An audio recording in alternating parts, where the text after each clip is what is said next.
পশ্চিম আকাশে এক ফালি চাঁদ উঠেছে। চারদিকে মুয়াজ্জিনের কণ্ঠে ভেসে আসছে মাগরিবের আজান।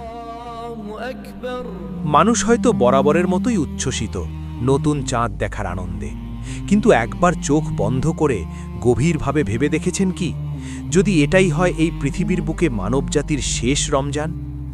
মহাবিশ্বের মহাকালের খাতায় লৌহে মাহফুজে যদি লেখা হয়ে থাকে যে এই পৃথিবীর বুকে আর কখনোই কোনো রমজানের চাঁদ উঠবে না, তাহলে কেমন হবে সেই অদ্ভুত, অজানা আর ভয়ঙ্কর শান্ত ক্ষণটি? কেমন হবে সেই পৃথিবীর শেষ রমজান, যখন মানুষের পাপের ভারে পৃথিবী ক্লান্ত আর আসমান থেকে নেমে আসছে কিয়ামতের চূড়ান্ত ফয়সালা? রাসূলুল্লাহ সাল্লাল্লাহু আলাইহি ওয়াসাল্লাম বলেছেন, কিয়ামতের আগে সময় খুব দ্রুত ফুলিয়ে যাবে। এক বছর মনে হবে এক মাসের মতো, এক মাস মনে হবে এক সপ্তাহের মতো, আর এক সপ্তাহ মনে হবে একটি দিনের মতো। আজ আমরা সেই অদ্ভুত দ্রুতগামী সময়ের মধ্য দিয়েই তো যাচ্ছি। পৃথিবীর শেষ রমজান হয়তো এমন একটি সময়ে আসবে যখন মানুষ চরম ফিতনার মাঝে নিমজ্জিত থাকবে।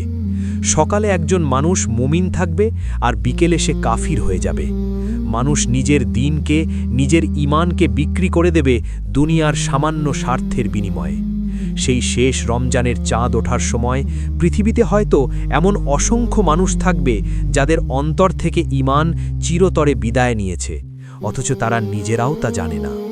মসজিদগুলো হয়তো বাহ্যিক চাকচিক্যে ভরপুর থাকবে, সেখানে অনেক মুসল্লির সমাগম হবে, কিন্তু তাদের অন্তরে হেদায়েতের কোনো আলো থাকবে না। পৃথিবীর শেষ রমজানটি আসবে এক ভয়াবহ অস্থিরতার যুগে। চারদিকে শুধু রক্তপাত, জুলুম, হাহাকার আর অবিচারের গুমোট হাওয়া। হাদিসের বর্ণনা অনুযায়ী দাজ্জালের ফিতনার পদধ্বনি তখন হয়তো পৃথিবীর প্রতিটি প্রান্তে প্রতিধ্বনিত হতে শুরু করেছে। মানুষের অন্তরগুলো দুনিয়ার মোহে এমনভাবে আচ্ছন্ন হয়ে থাকবে যে সিয়াম বা রোজার প্রকৃত রূহ তাদের হৃদয়কে একটুও ছুঁতে পারবে না। তারা না খেয়ে থাকবে ঠিকই, কিন্তু তাদের রোজা হবে কেবলই অর্থহীন উপবাস। রাসূলুল্লাহ সাল্লাল্লাহু আলাইহি ওয়াসাল্লাম আমাদের স্পষ্টভাবে সতর্ক করেছেন যে এমন বহু রোজাদার আছে যাদের রোজা কেবল ক্ষুধা ও পিপাসা ছাড়া আর কিছুই এনে দেয় না। শেষ যুগের সেই রমজানে হয়তো নবীজির এই ভবিষ্যৎবাণীরই সবচেয়ে ভয়াবহ বাস্তব রূপ ফুটে উঠবে।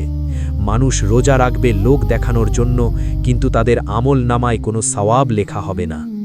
তবে হ্যাঁ, সেই ঘোর অন্ধকারের মাঝেও, সেই অমানিসার চরম মুহূর্তেও কিছু মানুষ থাকবে যারা জ্বলন্ত অঙ্গার হাতে রাখার মতো নিজেদের ঈমানকে শক্ত করে আঁকড়ে ধরে রাখবে। পৃথিবীর শেষ রমজানে সেই মুষ্টিমেয় ঈমানদারদের কান্না আর রোনাজারিতে হয়তো রাতের বেলায় আল্লাহর আরশ কেঁপে উঠবে।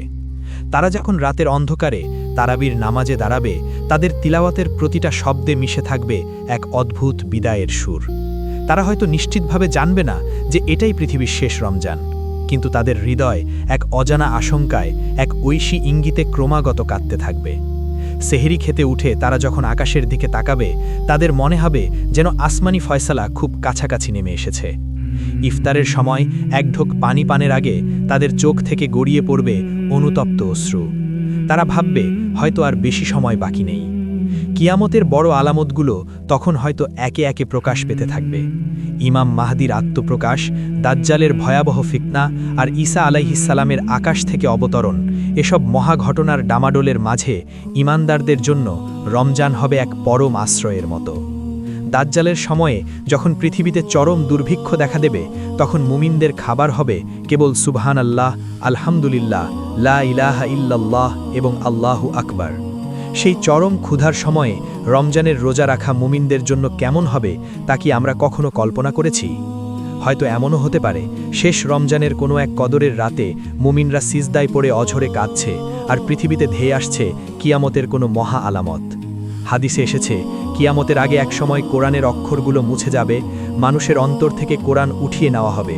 সেই শেষ রমজানের তারাবিতে হয়তো হাফেজদের বুক ফেটে কান্না আসবে, কারণ তারা অনুভব করবে আল্লাহর কালাম তাদের কাছ থেকে চিরতরে বিদায় নিচ্ছে। পৃথিবীতে আল্লাহ বলার মতো মানুষগুলো একে একে পৃথিবী থেকে বিদায় নিতে শুরু করবে। একবার কল্পনা করুন তো, পৃথিবীর শেষ তারাবির নামাজের সেই হৃদয় বিদারক দৃশ্যটি। মসজিদের ইমাম সাহেব সূরা আর রহমান তিলাওয়াত করছেন, ফাবি আইয়ি আলাই রব্বিকুমা তুকাজ্জিবান। অতএব তোমরা তোমাদের রবের কোন কোন নিয়ামত অস্বীকার করবে। পেছনের মুসল্লিদের গগনবিদারী কান্নায় ভারী হয়ে উঠছে রাতের বাতাস, কারণ তারা চোখের সামনে দেখতে পাচ্ছে তাদের রবের দেওয়া নিয়ামতগুলো একে একে গুটিয়ে নেওয়া হচ্ছে। আসমান থেকে রহমতের বৃষ্টি বন্ধ হয়ে যাচ্ছে, জমিন তার বরকত লুকিয়ে ফেলছে। শেষ দশকের ইতেকাফে বসা মানুষগুলো হয়তো গভীরভাবে অনুভব করবে যে এই পৃথিবীর আয়ু আর নেই। এরপর আসবে শেষ ইফতার। পশ্চিম আকাশে সূর্য ডুববে, কিন্তু সেই সূর্যাস্ত হবে অন্য সব দিনের চেয়ে একেবারে আলাদা। আকাশে উদিত হবে শাওয়ালের চাঁদ, কিন্তু সেই চাঁদ ওঠার পর মানুষের মনে কোনো স্বাভাবিক আনন্দ থাকবে না, বরং এক অজানা আতঙ্কে, এক চরম ভীতির আশঙ্কায় স্তব্ধ হয়ে যাবে পুরো পৃথিবী। ঈমানদাররা বুঝতে পারবে হিসাব নিকাশের দিন একেবারে শিওরে এসে দাঁড়িয়েছে। পৃথিবীর শেষ রমজান কবে আসবে, কোন বছর আসবে, তা কেবল মহাবিশ্বের একচ্ছত্র অধিপতি সর্বজ্ঞানী আল্লাহ সুবহানাহু ওয়া তাআলা ভালো জানেন। কিন্তু একবার নিজের বিবেকের আয়নার সামনে দাঁড়িয়ে নিজেকেই প্রশ্ন করুন তো, পৃথিবীর শেষ রমজান আসতে হয়তো এখনও কিছুটা দেরি আছে, কিন্তু আপনার জীবনের, আমার জীবনের শেষ রমজান কি এখনই নয়? এই যে রমজানটি আমরা পার করছি, পৃথিবীর কোনো বিজ্ঞান, কোনো প্রযুক্তি কি গ্যারান্টি দিতে পারে যে আগামী বছর এই পবিত্র মাসটিতে আমরা বেঁচে থাকব? হয়তো আগামী বছর পৃথিবীর বুকে ঠিকই রমজানের চাঁদ উঠবে, লক্ষ কোটি মানুষ তারাবি পড়বে, সেহরি খাবে, কিন্তু সেই চাঁদের আলো আমাদের কবরের অন্ধকারকে ছুতে পারবে না। আমরা হয়তো মাটির নিচে অন্ধকারে একাকী পড়ে থাকব। আমরা হয়তো আজ দাজ্জালের যুগে সরাসরি উপস্থিত নেই, কিন্তু আমাদের চারপাশের ফিতনা, চোখের ফিতনা, কানের ফিতনা, হাতের মুঠোয় থাকা ইন্টারনেটের ফিতনা কি দাজ্জালের ফিতনার চেয়ে খুব কম? আমরা কি প্রতিদিন নিজেদের ঈমানকে ধ্বংসের দিকে ঠেলে দিচ্ছি না? তাই আজই সময় ফিরে আসার, এখনই সময় অহংকার আর অবাধ্যতার চাদর ছুঁড়ে ফেলে দিয়ে চোখের পানি ফেলে আপন রবের কাছে ক্ষমা চাওয়ার। কিয়ামতের ভয়াবহতা আর শেষ জামানার এই ভয়ঙ্কর ফিতনা থেকে বাঁচার একমাত্র উপায় হল আল্লাহর রজ্জুকে শক্ত করে ধরা, কোরআনকে শুধু তিলাবাতের মধ্যে সীমাবদ্ধ না রেখে নিজের জীবনে, নিজের বুকে ধারণ করা। আসুন এই রমজানকে আমরা এমনভাবে পালন করি যেন এটাই আমাদের জীবনের শেষ রমজান। প্রতিটি সিজদাকে এমন দীর্ঘ করি, এমন অনুতপ্ত হৃদয়ে লুটিয়ে পড়ি যেন এটাই আমাদের জীবনের শেষ সিজদা।